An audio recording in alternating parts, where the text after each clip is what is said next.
We have made it to the fourth unit today on the main goal of this unit is going to be dealing with logarithms and exponents. The way that logarithms and exponents relate to each other is that they are actually inverse functions. For instance, like adding 3 to a function is the inverse of subtracting 3 from a function. And so today I want to focus just on that, today and tomorrow actually, on finding inverse functions eventually, kind of warming up for that today. So suppose that someone was, I took this picture of Dexter weather this past summer. It says 33 degrees and thunderstorms. That doesn't make a lot of sense, does it? And you can see right here that I have everything in Celsius. So if you've ever traveled overseas, I have not had the opportunity to travel overseas, but a lot of places that you would go, especially in Europe, they use Celsius to measure their degrees. So if I am wanting to pack for a trip, I need to know what to pack for. If I just look at 33 degrees, I think that's kind of cold. But I don't know what this would be in Fahrenheit. It's probably pretty warm since it was summertime in Dexter, Missouri. But I would get there and have all these sweaters and sweatshirts and everything else, and I would see that I would need something that for me to dress for a lot warmer. And so the idea of going from Celsius to Fahrenheit is just an inverse equation that we would use to get 33 degrees into Fahrenheit. Hopefully we'll eventually do that over the next couple of days. So like I said, it's an inverse function. It's a one-to-one function, so it passes the horizontal line test. And then there's all of this about, I'm not going to read all that to you, all this about domain and range and F inverse and so forth. One thing I did like about this is that I am actually saying F inverse. And this looks kind of weird right here. I need to change that notation. It actually looks like F to the negative first power. So like F inverse of X is read F inverse of X. One thing to keep in mind is exactly this right here. F inverse of X is not 1 over F of X. That is not a negative exponent. So it's just a different notation that we use for the inverse relation or the inverse function that we're going to be looking for. Okay. So going back to our toaster, remember, man, it's been a while back, maybe a couple months ago. Not the French toast, but the toast that we put into a toaster. We said that was some function of that. And that whenever it came out, it became toast, right? It has all these lines on there to become toast. What we're looking at doing now is finding an inverse relationship to this, a way to go backwards into this. So if I was to put the toast back into the toaster, if there was some way for it to come out to be just bread, that would be its inverse relation. Now, a couple things I want to point out with this is that you can see that whenever I'm working this with the green bread right here, this is my domain, my input, and we always call the output the toast or the range. And so whenever I'm working this in reverse, notice that my domain comes down here. It is now my toast, and my output, the bread that comes out, is going to be the range. Okay, so all of your domain and range is switching. What does that mean? Well, it means all of your inputs and outputs are flip-flopping from what they are. For X and Y, what that means is all my X and Y's are changing places. Okay? So more formally, I've got it written as this. The range of a function f of x is the domain of the inverse function f inverse, and the domain of f of x is the range. So if I had two sets up here, suppose that this was my, let me do it this way. I'm going to do like, this is a point, and suppose it maps over to this point. Okay. So whenever it maps over, let's just suppose that that is f right there. This domain right here would be the domain of f, while where it maps over to would be the range. However, if I'm working it in reverse and coming backwards, over here now, this becomes my domain. And at this point, and all the points in this set would be the range. Might be making that more confusing than what it is, so let's just look at an example. So we have a function, f of 7 equals negative 3, and f of 0 equals 10.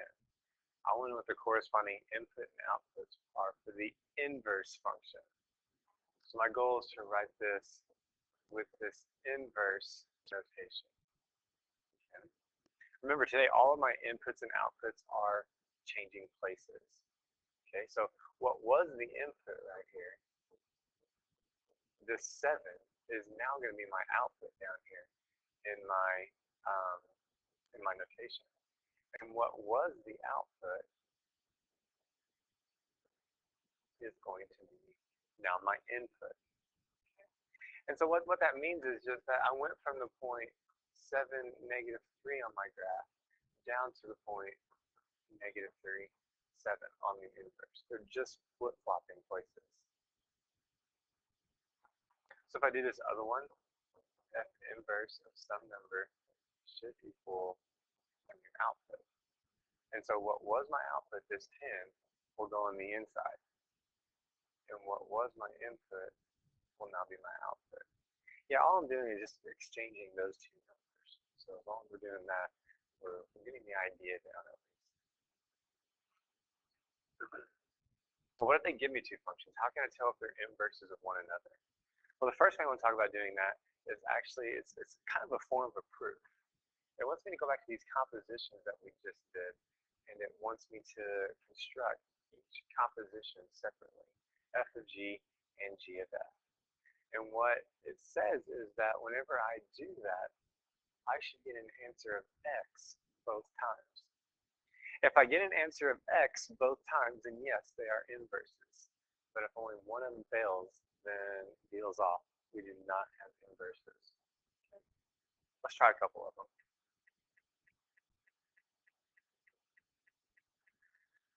So let's do part A first. I'm just going to try my f of g of x. So if this is an inverse, I should get x down here. Okay. And then I'll work it again, and I'll do g of f of x. Okay, so I'm going to start with my direct substitution, just plugging in my g of x. Up here it is 1/3 x. Okay, now I'm going to take that 1/3, plug it in for the x on my f of x, and I get 1/3 x cubed. Well, 1/3 cubed is 127 x cubed. That does not equal right there. Therefore, they kind of look like they would be inverses. You get the x cubed and 1/3 x, but they did not come out to be equal like this. So this would just be a big no. No need to even worry about this guy because I've already got an answer other than x on this. So this would be a no. Well, hopefully part B is a yes, so we can see what's going on. I meant to do square root all the way over. So we have f of x equals, oh, sorry. I want to do f of g of x. Just keep my blue going. F of g of x. F of, let's see, g of x. So I'm going to do my direct substitution there. Take the x squared plus 1 and plug this into my g of x. Now I'm going to take this x squared plus 1 and plug it into x. So the square root of x squared plus 1. X is minus 1 happening behind the x. So the minus 1 comes in. So square root of x squared, yeah, square root of x squared is just x. So I'm good there, but it doesn't mean that they're inverses just yet. I need to come over and do g of f of x and see if that gives me x as well. So I'm going to do my direct substitution. This is square root of x minus 1. And then plugging this in for g, I get the square root of x minus 1 squared plus 1. So looking like the answer is going to be x down here, just make sure you show each step as you go. So the square root and the square, they cancel each other. X minus 1 plus 1, yeah, I get x, give them equal. So those two are inverses of one another. Okay, that will hopefully mean more to us as we go through the next couple of weeks. Let me try to draw one of these. I think I'm going to pause the video for a second and get it drawn up there just so I make sure I'm getting everything done correctly on it. I had to do a little bit of erasing there, so I think hopefully I saved you some time. So I'm wanting to find f of 4, f of -1, f of -8. We have done this. We did this a couple months ago when I introduced functions. So f of 4, 1, 2, 3, 4. Count over to 4, and it comes down to -2. Okay. We've done this. I can fill in the other ones, f of -1, 1, 2, 3, 4. And there are a couple of these in your homework. -8, I think I have 1, 2, 3, 4. I think I hit the. But the question comes in, what happens whenever I want to reverse this? Okay. We saw earlier today that if I was to change it around, and then suppose I was to ask f inverse of -2. Remember, this changes to my output. So instead of going on the x-axis to find 4, or in this case -2, I'm going to come up. I'm going to come down to -2, and I am going to come over and find what x value it relates to for me. So as you can see, this is still what we did on the first example today. We just have to come up with our own function value. And so all of the inverses of this would hold true. Let me try to come up with one we haven't done. Let's do like, I have a really good one on there. I hit all the good ones. I'll just make one up. We'll just try f. Oh, I missed that one for some reason. F inverse of -8. Okay. It's be kind of hard because we didn't get a -8 over here, right? So f inverse of -8, I would need to come on down my axis down here to -8. And again, this was my output. I'm working it in reverse. This is my f function. Right? I would have to come over 1, 2, 3, 4, 5, 6 places to get it. All my x's and y's are switching. That's kind of the gist for today. Having this down will make tomorrow and being able to find inverses go a lot easier.